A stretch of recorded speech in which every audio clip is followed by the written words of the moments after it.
balinga mi kat na nkolo bana na nzambe mama Esther Malela Londi mama Sanju abengisi bino lisusu moya kovivre loboko na nzambe ya nguya yoka 4 jours ya délivrance et de guérison miracle 4 jours ya confirmation mpona lipomboli na yo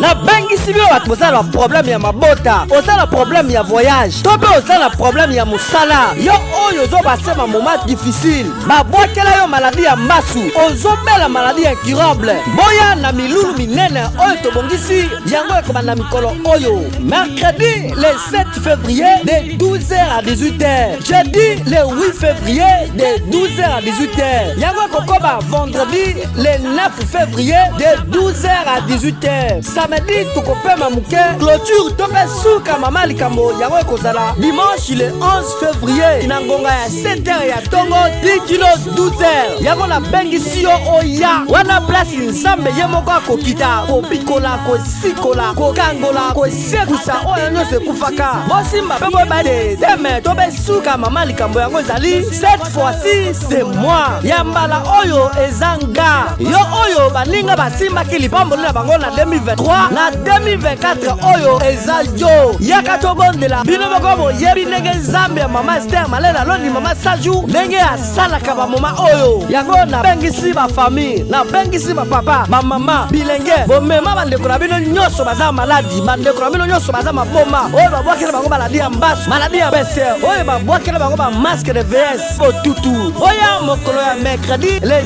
7 février yango ekozala somo église ezwami na bandal na avenue Bundi numéro 88 référence ezali arrêt Dibango nzambe ya mama Esther Malela Londi apambola bino.